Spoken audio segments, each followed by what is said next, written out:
What's bubbling, magical people? Welcome back to the Witching Hour. I'm your host, Miss Merlin, and today we are talking about Beltane, or Beltane, and that is not the correct way to say it in Gaelic. It is pronounced Beltane. It is on the Wiccan wheel, so it is mostly recognized as a Wiccan Sabbat. It is directly opposite of Samhain. Now, something I don't understand, obviously, now Samhain, Halloween, is spelt Samhain, if you said it the way it was spelt, right? And people make a point of pronouncing it correctly, Samhain, right? But Beltane is always said as Beltane when it's not. It's actually pronounced Beltane. So I don't understand why people make it a point to pronounce one correctly and not the other. But anyways, it's neo-pagan and pagan also. But like I said, it is recognized mostly on the Wiccan wheel. So it is celebrated April 30th to May 1st. It marks the beginning of summer in the old calendar. So when the air shifted to the warm, when the cattle moved to summer pastures, the blossoms opened, it was just better, The sun came back. It's a halfway point between the spring equinox and the summer solstice. So it is one of 4 primary Gaelic holidays. When I say Gaelic, I mean Scotland, Ireland, the Isle of Man. Celtic translates to Bel's fire or bright fire, which is to honor the god Belanus. So some people say the sun god Belanus, but there is no sun god in Celtic mythology. If you want to learn a little bit about the Celtic pantheon, I did an episode on that a few episodes back. So this energy of Beltane, it represents the life force, creativity itself, the connection of human and earth. It was when the May Queen and the Green Man meet. So the divine feminine and the divine masculine energies. Their union brings the land to life, not just metaphorically. Couples would go out into nature and make love under the stars. And there wasn't secrecy or shame around it. It was an offering to the earth, to the land. Pleasure was a part of the magic, the fertility. Desire was seen as sacred. It was divine. This Sabbat is really associated with sex magic. I'll be doing a course on that. So if you're interested in learning about that, send me an email, okay? I'm going to put everything in my link tree below. And send me an email if you'd like some more information, and I will send you some more information on that. But I will be doing a course on that. It's about sensuality. The veil thins. It's more playful, though, than with Halloween or Samhain. It's like more to do with the Fae. The Fae are extremely active during Beltane. Okay, offerings were left near or around sacred trees like elder, hawthorn, oak, rowan. Ribbons were hung from them sometimes, or pieces of cloth with pieces of paper with wishes written on them. And these were called clooties. And some people wore protective charms, hung herbs from their doorways, or garlands to prevent unwanted visitors or unwanted energies. And the energy invites us to return to our body, to honor the sensual parts of ourselves, those instinctual parts of ourselves, the desire, to find the joy in the blooming and in the growth, being playful, planting seeds, metaphorically and physically and magically. It's a reminder that life is sacred and of the cyclical beginnings of things. There was a lot of, back in the old days, there was, like I said, it was a lot about sex and creation and that kind of stuff. And there was a lot of courting and marriage, actually. So people who were of a marriage age would go out and gather flowers all day, and they would present them to a partner, and they would find a match. And sometimes it was common practice for the youth who had reached that age to pair up, and they would actually sometimes get married on the spot or in the coming summer. So the history of it, though, can be traced further back than Gaelic celebrations, with similar agricultural type festivals happening at the time in Egypt, ancient Rome, and ancient Greece, and other places around the world. So the Romans, for example, in the years recorded from about 238 to 40 BCE, and that means before Common Era, so before Christianity, basically, the recognized calendar, of, Jesus's supposed birth and beyond. So this was a festival of Flora or Floralia. It was like 2 millennia ago. Think about that.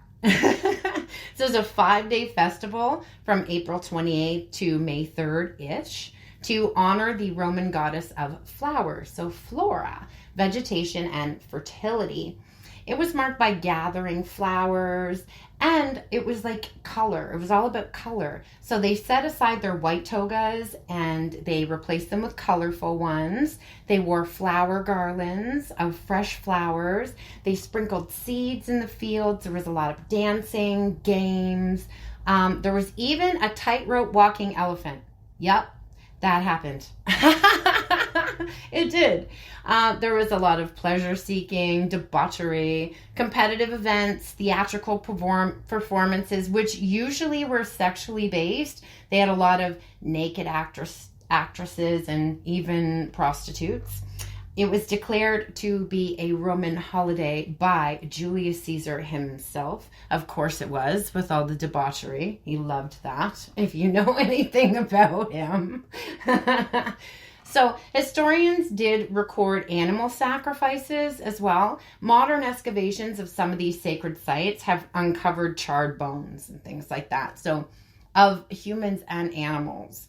So when Christianity came in and ruined everything, May Day, which is sometimes what it's called, merged into the Feast of a Saint in Germany, especially where they honor a saint called Walpurga. She's credited for bringing Christianity to that area, also with her ability to combat witchcraft. Okay. Walpurga's Night replaced May Day, April 30th and May 1st, and it has a lot of similarities, though, to Halloween. There's costumes, they make a lot of loud noises and do scare things. These activities were to try and keep the witches away. Yeah, okay. Bonfires were a big part of this celebration as well, which I'm going to tell you a lot about how the history of that happened in a little bit. But in this case, the bonfires represented the burning of witches. Not friggin' cool. The Czechs also have something similar to this, and it's literally called the burning of witches. Palini Karodetnik. I think I said that right. I'm not sure. But they don't just light bonfires. They burn like really, really big witch effigies. So a big old fat fuck you and a middle finger to the Czechs about that, because not cool at all.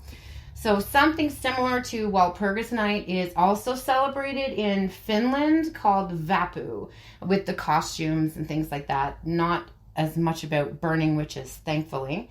In Northern and Central Europe, they had a custom called birching. So this was the night of... the morning of May 1st, they would wake up. So the night of April 30th, the people would go around and leave things on other people's doorsteps. And what they left there had a meaning. And it wasn't always nice. So thorns left on your doorstep meant that you weren't really well liked. Unless it was hawthorn, which confusingly means the complete opposite. They also played with rhyme. All right. For example, if someone left a pear on your doorstep, that could mean that they thought you were fair. Okay. If they left some Wiccan, that meant they thought you were chicken, which wasn't a term at the time for being a coward. It was more a term of endearment. Like they liked you. They thought you were cool. A piece of briar meant that they thought that you were a liar. A nut or a nut branch meant that someone kind of slovenly lived there. This tradition kind of died out in the 19th century. So the things most associated with Beltane is the maypole, flower crowns, the bonfires. So we'll start with the maypole. So always adorned with garlands of red, white, green, yellow, and pink too sometimes, symbolizing growth and rebirth. The union of the earth and the sky. The people would gather and dance around it in a ritualistic and sacred way, weaving the ribbons in a beautiful pattern. Each twist of the ribbon was binding that community together and also honoring the divine marriage of the god, the personification of divine masculine, and the goddess, the personification of divine feminine. So intentions are whispered while circling around, weaving the fabric into the universe. So Sigmund Freud made suggestions that the phallic shape of it was a symbol of manhood and the fertility god, and the dance was to harness divine fertility and potency for the coming season. Thomas Hobbes, one of the fathers of modern philosophy, agreed with him. I think Sigmund Freud is a little pee-pee obsessed. I've just studied psychology and stuff like that, and yeah, if you have, then you know. I definitely think he was. Anyways, there's no historical evidence of this, and that idea is really silly. If they wanted the poles to look more phallic, then they would have carved them that way. There's another historian called Ronald Hutton, and he also thinks that those ideas are ridiculous. And like he says too, there's no historical evidence at all to back that theory up. Anyways, the maypole goes back, though, further than the Gaelic tradition. Norse paganism is said to be the source. They had May Day celebrations with the maypole, which represented Yggdrasil, the world tree. The maypole has been recorded as a symbol of Beltane since as far back as the 13th century. Why, though? Because it was fun. This is the theory that I like the most. It was convenient also for decorating, right? Similar things have been recorded for ritual use from Northern Africa, India, Latin America, prehistoric party planners, if you will, arriving at the same idea simultaneously.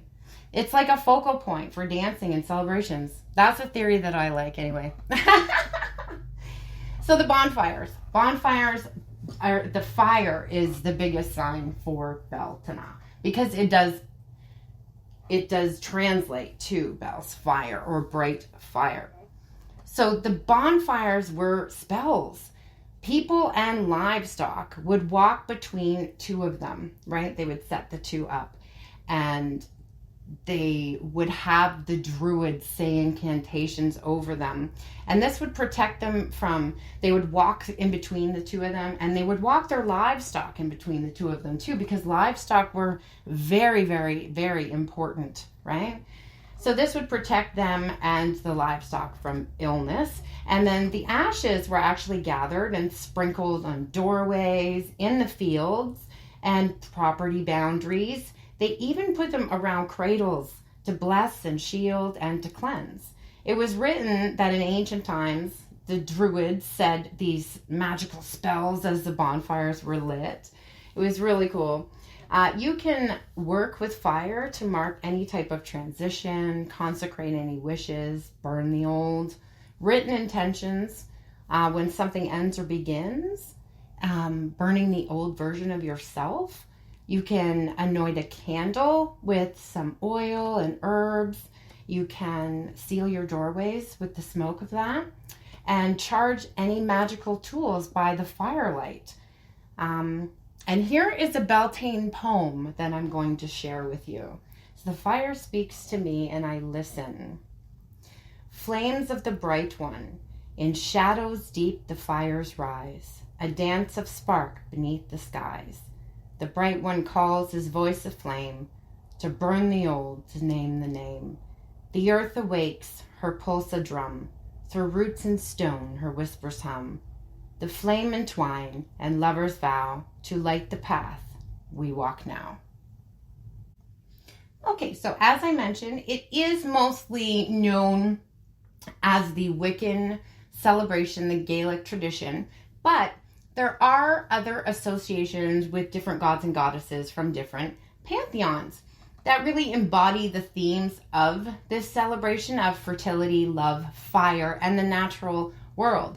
So we also have Cyrano's, who is also a member of the Celtic pantheon. It's a horned god connected with male animals, the wild, fertility, vegetation. His marriage to the goddess is sometimes celebrated at Beltane. The Green Man, a symbolic figure representing the spirit of nature, rebirth, and the life of spring, like the pulse of the earth, right? And then we have the May Queen, or the flower bride, the embodiment of the maiden aspect of the goddess, representing spring, new beginnings, and blossoming earth. Then we have Ain, which is an Irish goddess associated with summer, love, fertility, sovereignty, and the sun. Beltane celebrations sometimes involve lighting fires in her honor as well. And we also have Bridget.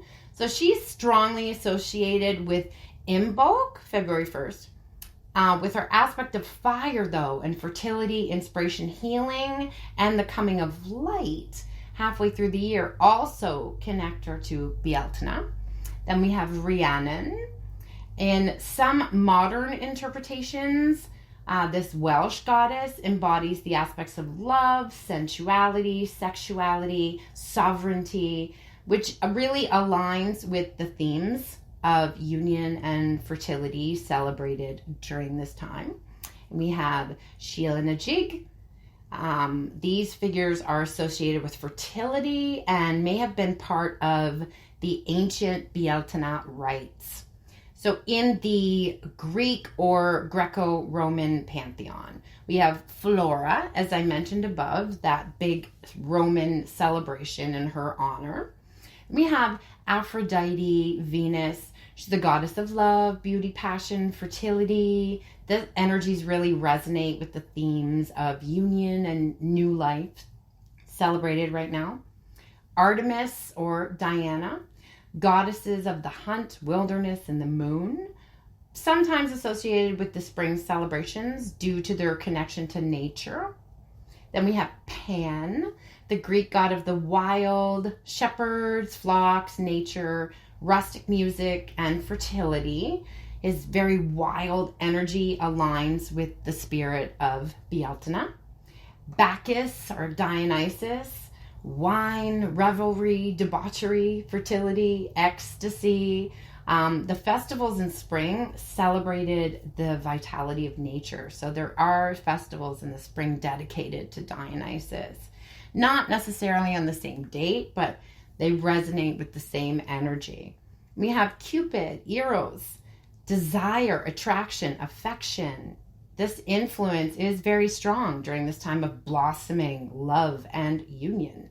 Apollo, the Greek god of light, the sun, music, healing. This association with the sun connects him directly to the fires of Beltane.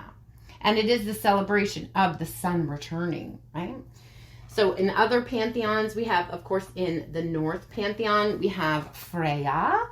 So associated with love, beauty, fertility, gold, and magic. And Frey, the Norse god of virility, prosperity, good harvest, and the sun, of course. And then we have Odin, the Allfather.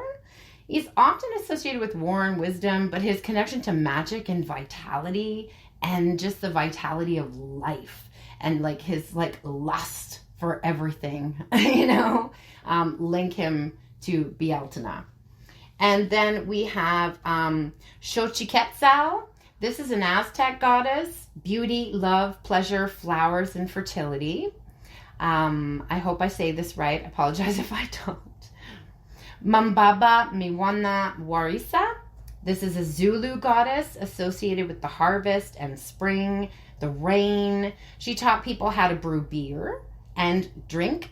This is often associated with the celebrations, right? We have Bes, an Egyptian male deity of household protection, childbirth, and fertility. And Sekhmet, the Egyptian lioness goddess of the sun, fire, and healing. And also connection to nature really aligns with the energies as well. We have Ra, of course, the sun god, light, warmth. And then there is Amaterasu,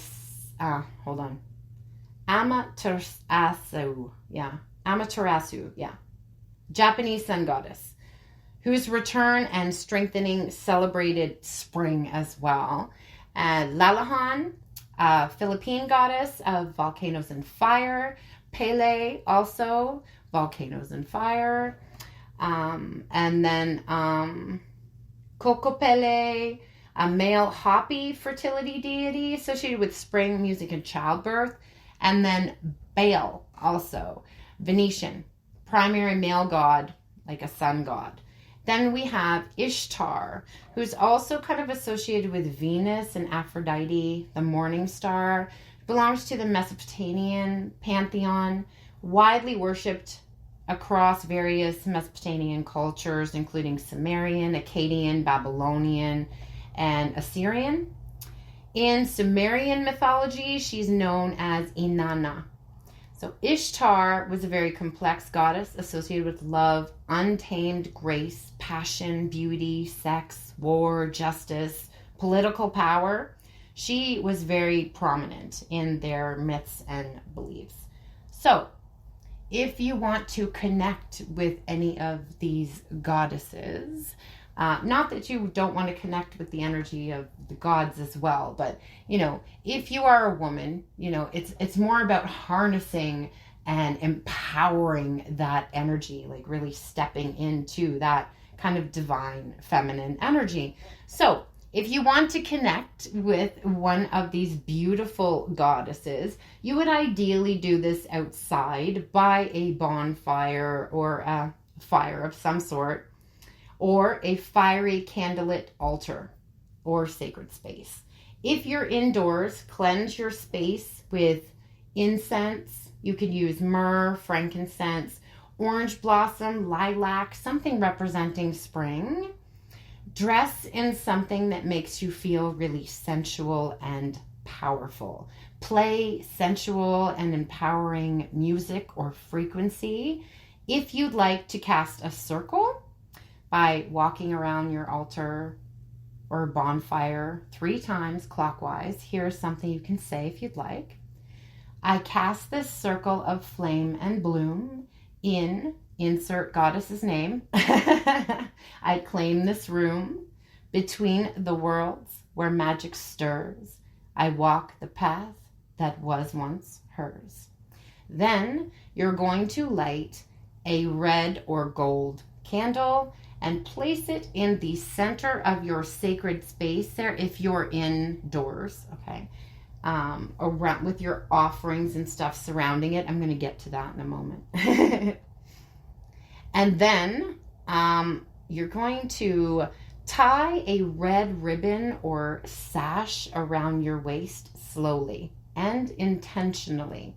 Visualize or feel, however you take in, okay, being wrapped in divine magnetism. So you want to have as an offering some flesh, That too. That's always a good thing. Pleasure, always welcome. Fresh flowers, especially roses or wildflowers, slip of the tongue. There's always something to that. Rose quartz, carnelian, lapis, garnet. I'll give you some other ones at the end of this as well. Some other things you can work with. Honey or wine, also as an offering. And invite the goddess's energy in, okay? We have free will. We have to ask, right? Invite it in. Place your hands over your womb space, okay? And if you're a man trying to connect with the energy of the goddess for your own divine feminine energy, because that's not about gender, okay? You're going to put your hand over your sacral chakra, okay? And so take a deep breath and allow your body to move. Move freely. Move your hips, okay? Also, that releases trauma energy. A lot of trauma energy gets trapped in the hips. And allow that sacred sensuality energy to just kind of move through you. And just invite in that powerful divine goddess energy and just allow it to rise within yourself. Offer gratitude for the presence of whoever you asked in. And if you want to, you can maybe meditate after, journal your experiences, however you do things, okay? Again, witchcraft is not about rules and following strict this and this and this, and I need this and this and this. No, it's intuitive, okay? I will give you some suggestions, but I always want you to follow your intuition. So there are colors associated with Beltane, and each color and hue means something. So you always want to choose with intention. So I was mentioning the red because we want to tap into that goddess energy, right? So red represents blood, lust, sex, passion, life force, confidence. It's really good for Beltane sex magic. Red ribbons are good. You could wear them in your hair or like a sash, as I mentioned in that inviting goddess in. You could put on a nightie that's red, lipstick, nail polish, toe polish, panties, always a really good thing, okay? Your undergarments, all right? You could also choose green. Green representing the pulse of the earth, the energy of Beltane. Fertility, abundance, growth, new beginnings. The forest in full bloom. Rooting in and opening up. Cleansing, clarity, purification, renewal. That beautiful energy. So then we also have white. Okay, so also cleansing, clarity, renewal, blank page, fresh start. Consecrating and clearing your tools. You can use this in your candles, your altar cloth, if you wear like a robe or like a cape or something like that, to make you feel more powerful. You could use that in white.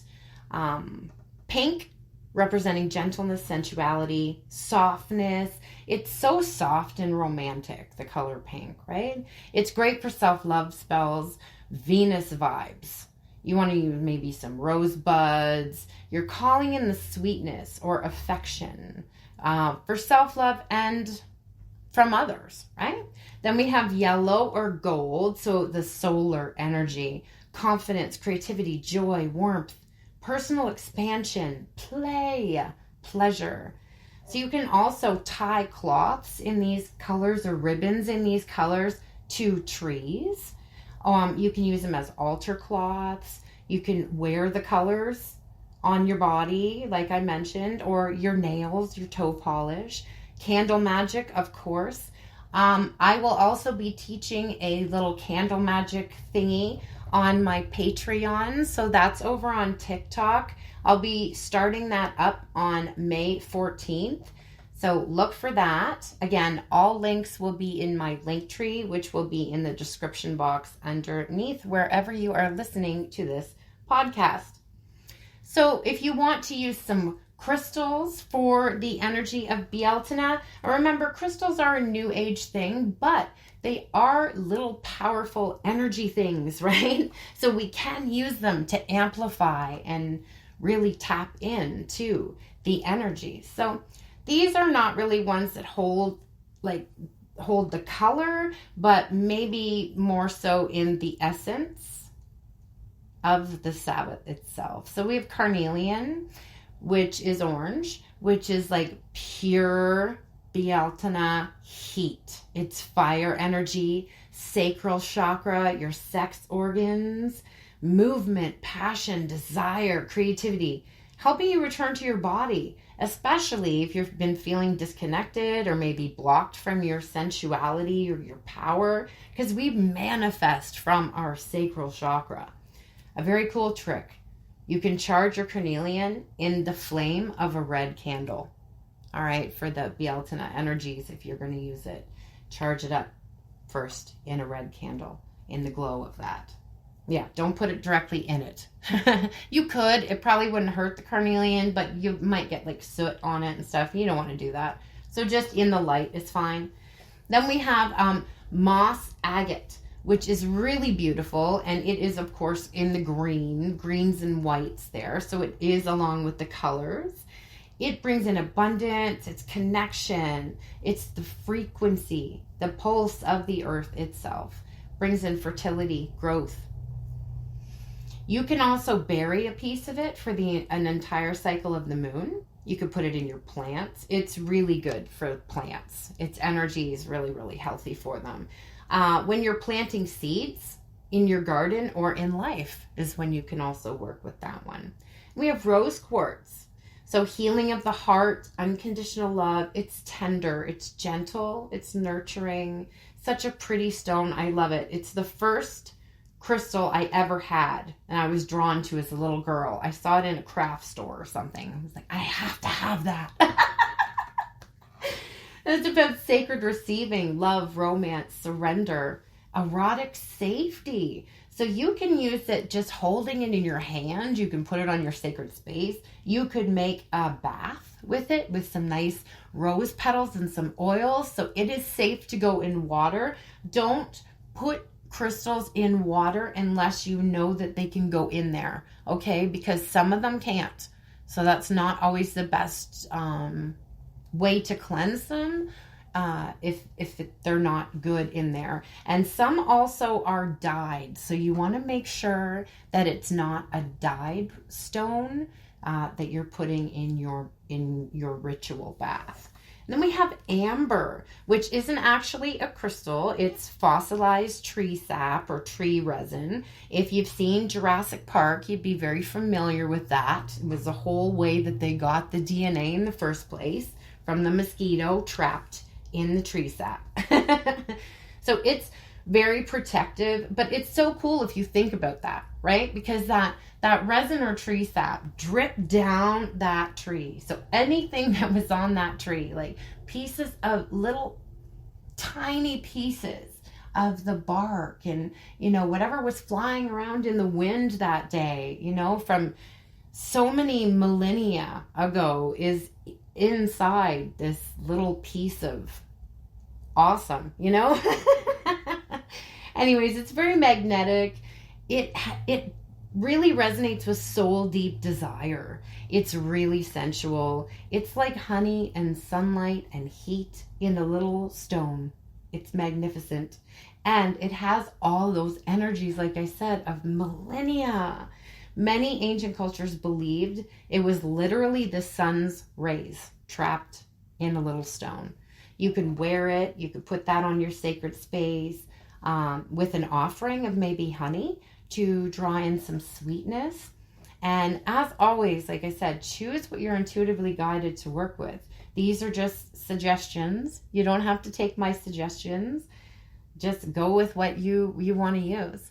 If you want to connect with some herbs, maybe for Beltane, maybe you want to work with some nettle. It brings in strength, protection, boundaries. It clears mental fatigue and overwhelm or any like psychic debris, especially if you have been taking on a lot. And I'm sure every woman who's, not that men don't as well, but every woman listening to this can relate to that, right? If you're feeling drained or mentally scattered, it can help you recenter really fast. You could drink it in a tea to support your nervous system and restore your vitality, especially before you do any kind of ritual or anything like that. It's great to drink that tea before you call in the goddess there. So you can also use it dried in protection spells, or sprinkle it around doorways or the perimeter of your property to keep unwanted energies away. Then we have lilac, of course. The spring flowers, one of my absolute favorites. I love it. The smell of it just instantly does something to me. It's beautiful. It's sensual. It's just the smell of spring. That's really great for dream magic, for any kind of sensual awakening, intuitive clarity. You can put fresh blooms on your sacred space. You could make a little sachet to put under your pillow, maybe with a little piece of lapis and a piece of amethyst would be good with that.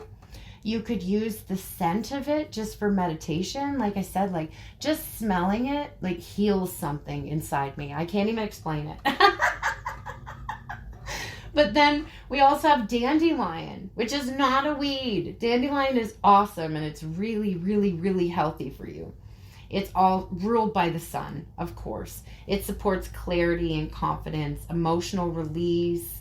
You can put the flowers in your bath. You can use the leaves in a detox tea. Like I said, it's really, really good for you. It's very, very supportive of your cardiovascular system. It can help you ground back in after rituals. It's also great for pre-Sabbath cleansing or post-shadow work integration. So you can make a wish while blowing the seed heads, of course, like we did when we were kids, right? Don't lose that inner child. Let that inner child play all the time. It's healthy for you.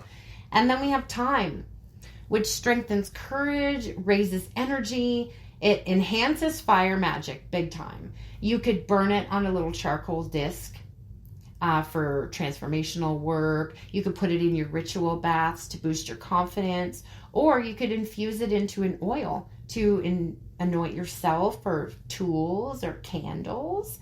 It's really helpful if you're hesitant or really fearful, or you're stepping to something brand new. You know, you're starting a new job or you're moving, something like that.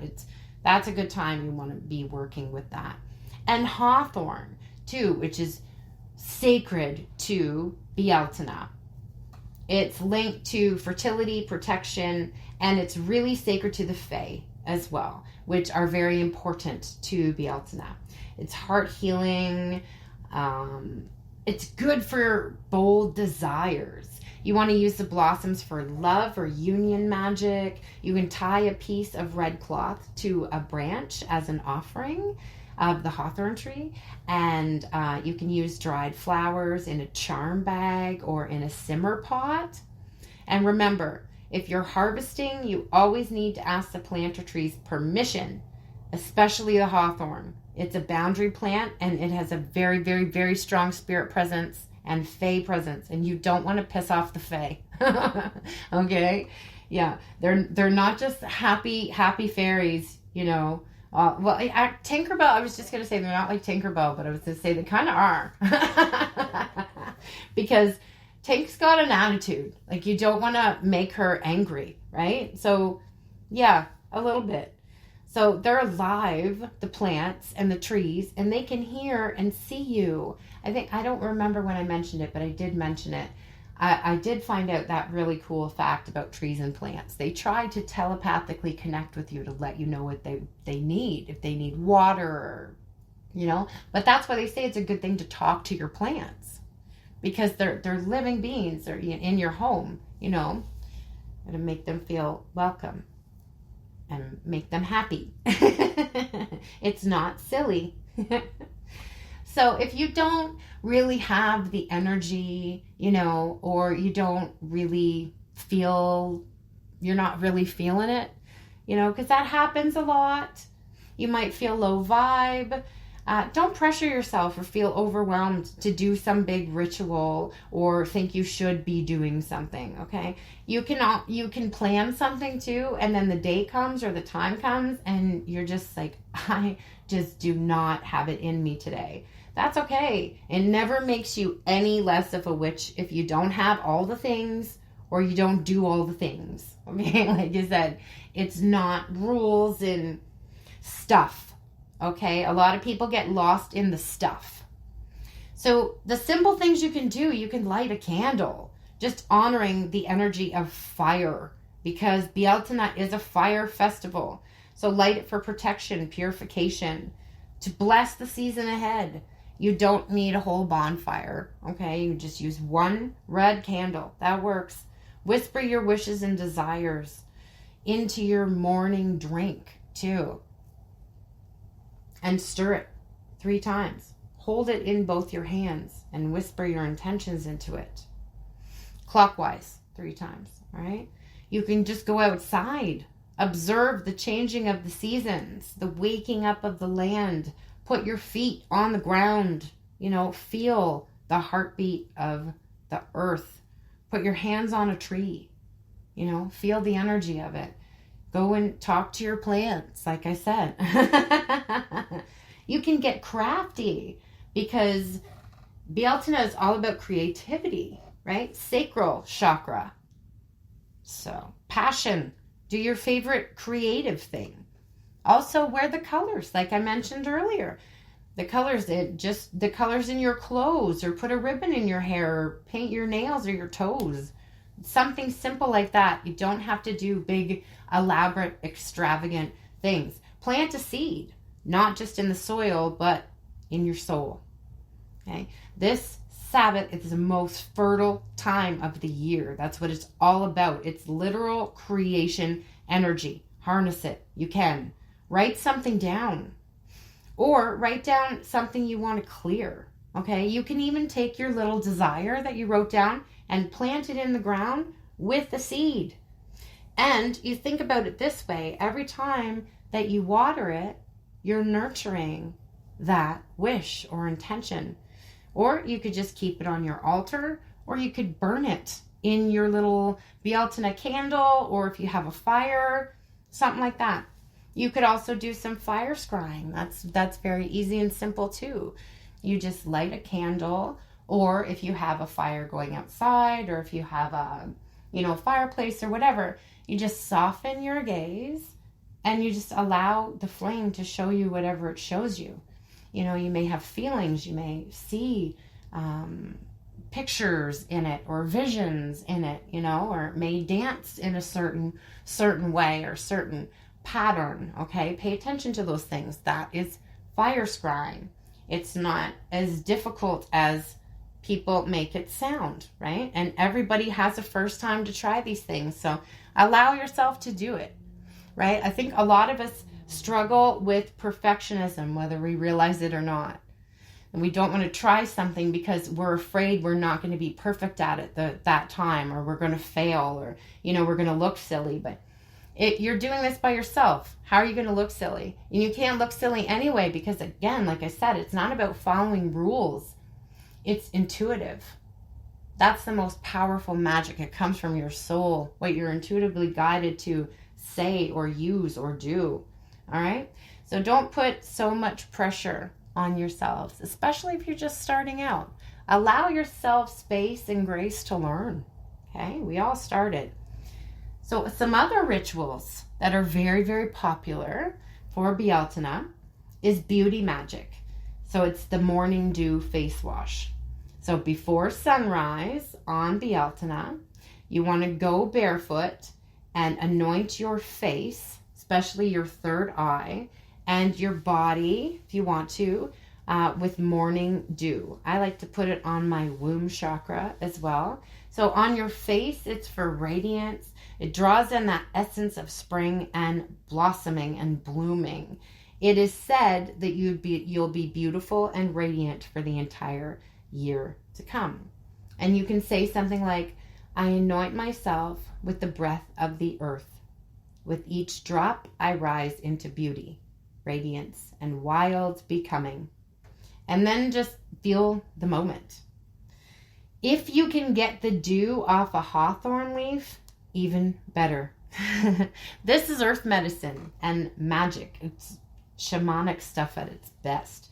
So you can set an alarm and just go out and just put your feet on the ground, right? Just take in that morning dew, right? So if you have an outdoor fire, you could make a little bundle also of lavender, rosemary, sage, roll it up with intention of what you want cleansed or wish. You could even write it down and put that in the center of the bundle and then toss it into the fire. Watch the smoke rise and see what it tells you. You know, whatever the smoke reveals to you, in the same way that maybe the flame does, you know, pictures or whatever you see or feel. Again, intuitive. If you are building a fire, if you can use oak or hawthorn, again, asking permission if you're harvesting, then you want to walk around it clockwise 3 times, focusing on what you wish to release or you wish to manifest, or both, okay, separately. You could do the bonfire cleanse thing by walking in between 2 candles as well, if you wanted to.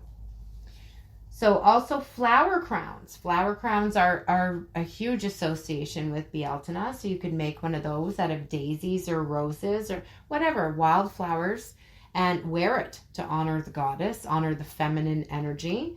Feast on seasonal foods, fresh greens, honey, oat cakes, to celebrate the earth's abundance. You could make a small altar or a sacred space.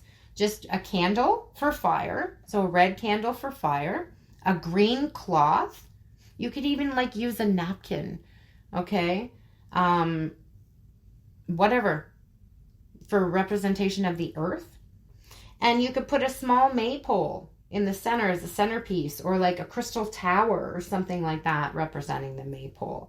You could adorn it with little ribbons. You could add anything you want.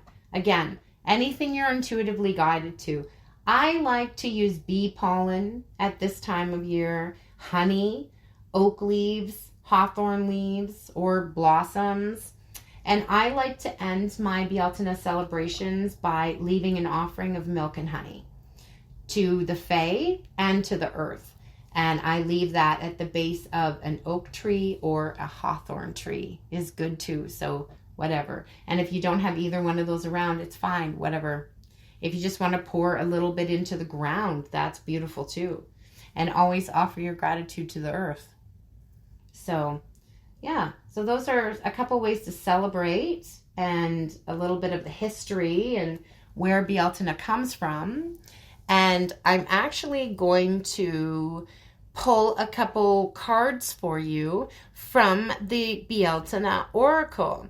So we're going to get some guidance from that and a couple of runes as well for your going into the summer season guidance. All right, we're going to start with the runes.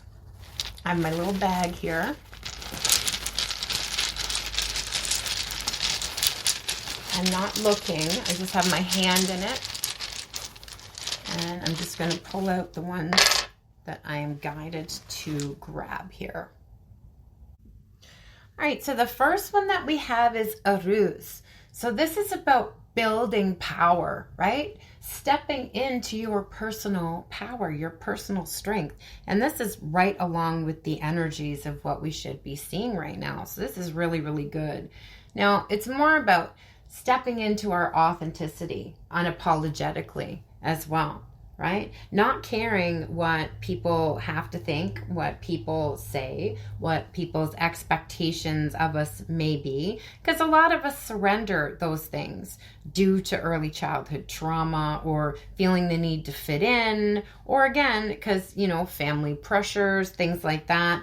And this is reminding you that your true self never really goes away, and it's not a good thing to suppress it, right? It's time to fully express yourself and feel confident in removing that mask. And that's what this rune here is telling you. no matter what has happened to you, you have the help of divine energy here to rebuild your personal power and take back your wholeness. And that's what the energy of this Sabbath is all about, right? Taking back your personal power, stepping into your empowerment, stepping into your creativity. Don't be afraid to be powerful. That's another message that is coming through with this rune here. As again, like I said, a lot of you may be afraid to be taking that leap because you might be afraid to fail in some way, or be afraid of rejection, or again, be afraid what people will say or people will think, or your family's reaction or whatever. And stop, right? You're the main character in your life. It's your turn to make yourself happy and stop worrying about everyone else. Everyone else's happiness is not your responsibility. Okay. And I think some of you may have been forcing against the flow recently. And this rune here is telling you to stop doing that. Stop going against the flow. It doesn't work. I'm getting a vision in my head right now. I don't know if you've seen it, but it's this guy who's trying to mop the ocean. He's there as the tide's coming in with a mop and a bucket, right? Like, it's never going to happen. It's never, like, why you would even attempt it, right? Stop forcing the flow. That's the energy that I'm getting with that. And then we have Thorisas, and this is Thor's rune. So you are divinely protected. You are divinely protected by something so powerful that you can't even comprehend with your human mind, okay? They're also saying too, this like Thor coming through energy here, okay? Don't get pulled into unnecessary drama. There's a lot of sides to different stories, so make sure that you're doing your research, okay? Ignorance is no excuse. This is the rune of Thor's hammer, okay?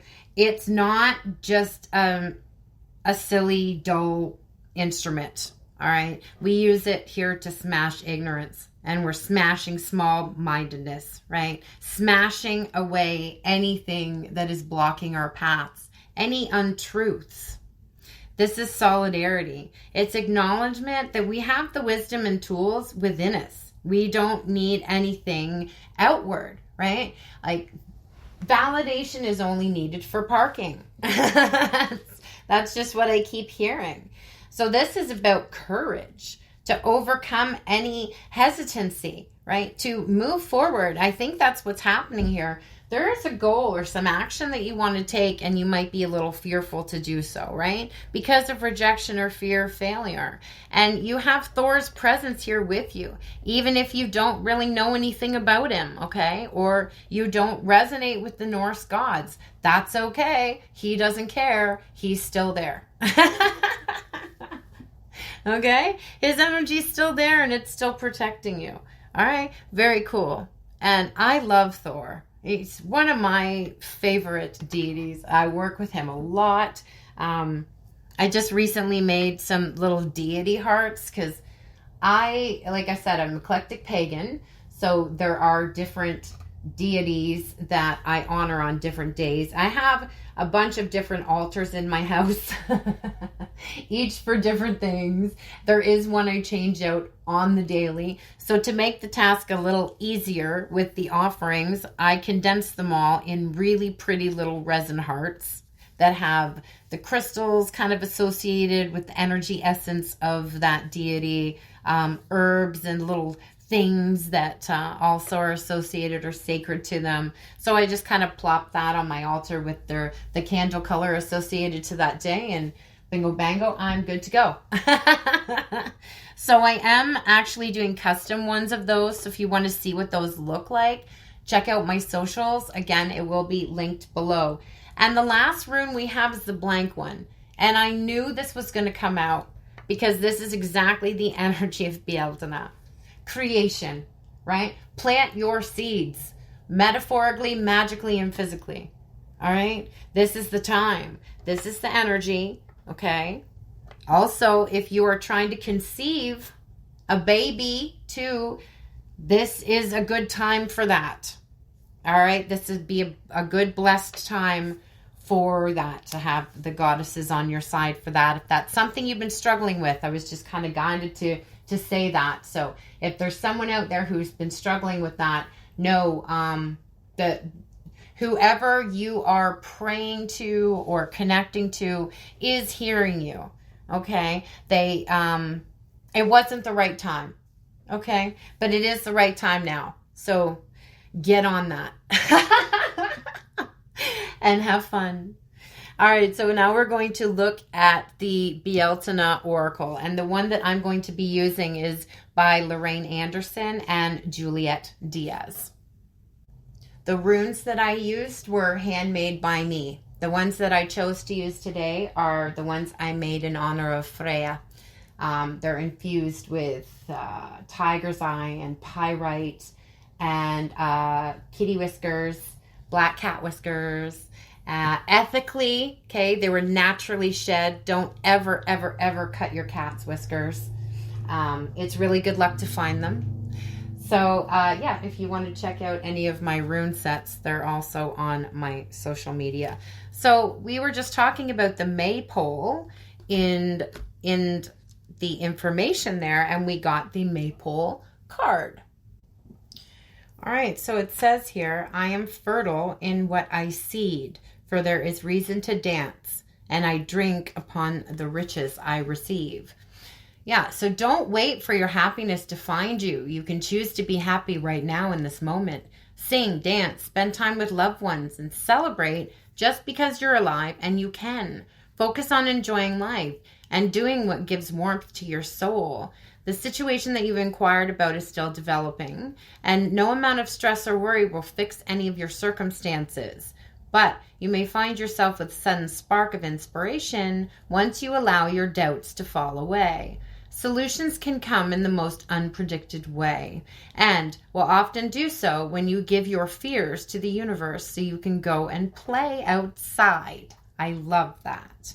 Yeah, the universe takes pride in your willingness to trust in its power and move mountains on your behalf. It will. Yeah, you got to trust it to do so. You'll be rewarded for the time, whatever time it's been. Like, I think that whatever you've been trying to manifest is taking a while, right? So you may have like kind of almost completely lost hope altogether in this, right? They want hope to come back here. It's time for creativity. Yeah. Don't obsess over the circumstances. All right? Because you got to give it to the universe. You can't put things into action right now on your own, right? You got to trust the universe to do it. You have to let the situation go. Let the universe know what you need from them, and then allow yourself to just embrace joy and let them do it for you. Okay? So again, free will. We got to speak it. Okay? And we have the sacrifice card here. So move with the ebb and flow within yourself. This is about change. So sacrifice is inviting you to let go of something that may be preventing your growth. Yeah. You want to move forward, but deep down, there's a necessary step that you need to take towards your fulfillment, but you're afraid to do so. So this might mean moving, like physically moving, okay, to a new home, or maybe a new city, new state, new country even, okay? Embracing a new career or a new way of thinking. Okay, letting the old version of yourself die, letting those limiting beliefs and things like that fall away so you can move forward. Yeah. You may have some doubts, and you might wonder if you've made the right choices, but you're being guided, okay? So again, don't be afraid of taking that next step. I think fear is your obstacle. Right? Limiting beliefs is kind of what you need to sacrifice right now. That's kind of what I feel. Sacrifice feeling like you can't, all those fears of what other people might say and things like that. You're sabotaging yourself, right? Self-sabotage could have been a thing for you. We have self-worship here too. Okay. So learning to love yourself. You know, maybe do that little connection with the goddess if you feel up to it that I mentioned, because that's all about discovering that aspect, that feminine aspect of yourself. Okay. So we have creation, all that energy of creation. You're being asked to fearlessly create what it is that you want out of your life, not what someone else's vision is for you, or what you think society's vision is for you, or what they would deem okay, right? It's up to you. The time is now. Like I said, you're the main character, baby. If you would like to book a personal reading with me, again, you don't have to be sitting right in front of me. I can tap into your energy via distance. So everything will be in my link tree below. Thank you, as always, for joining me. I appreciate you guys so, so much. As within, so without. Make your dreams come true and make some magic this Beltane. I hope you enjoyed it. Stay magical, my friends. Bye.